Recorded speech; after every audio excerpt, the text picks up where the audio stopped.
In this video, we're going to take a closer look at the rear tow hooks for your Datsun 510. You can see them here. These are available from Skillard.com. We'll take a little bit closer look on how they work and what they fit and what they don't. So the tow hooks that we've produced here at Skillard will work without the rear bumper, but we've made them to work intentionally with the rear bumper.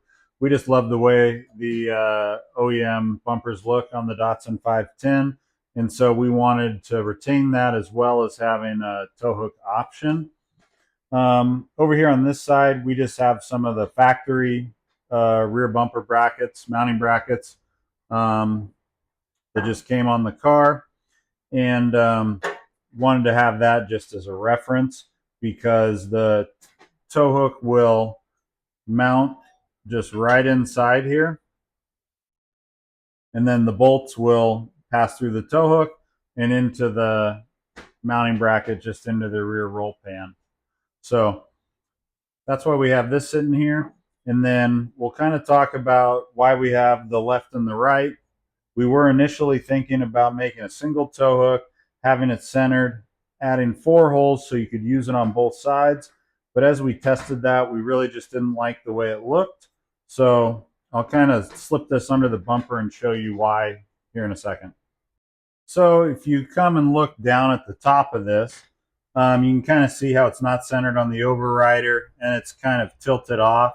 And if we tried to make a tow hook that would mirror on each side, well, not necessarily mirror, would be the same, so you could use a driver or passenger. It just didn't turn out looking the way we wanted it, and we really just thought, if we're not gonna want it on our car, you probably don't want it on yours either. So after this is installed, it actually lines up with the overrider, whether you have it on still or not. That's where it'll end up. And it changes the angle ever so slightly off the back roll pan, so that way it lines up to the face of the overrider and looks a little more finished.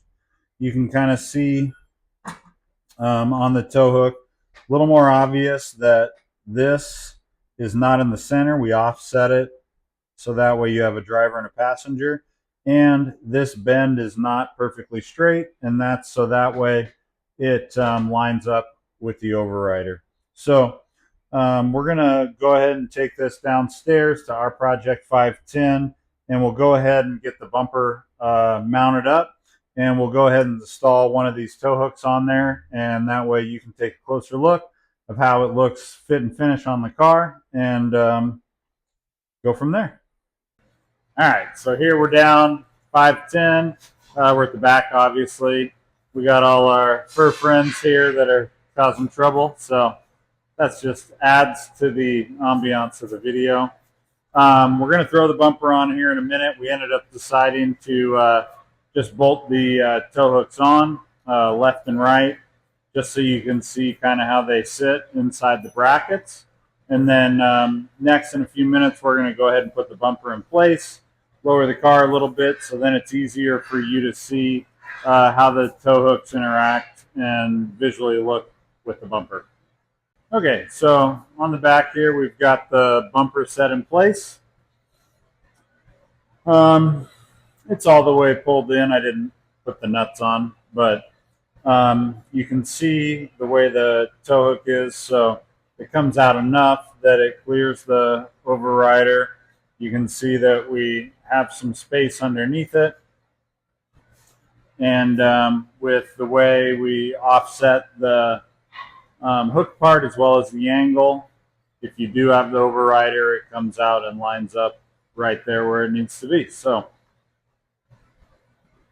this is obviously the driver's side. We also have the passenger side option. And again, these are available from Skillard.com. Reach out to sales@skillard.com if you have any questions.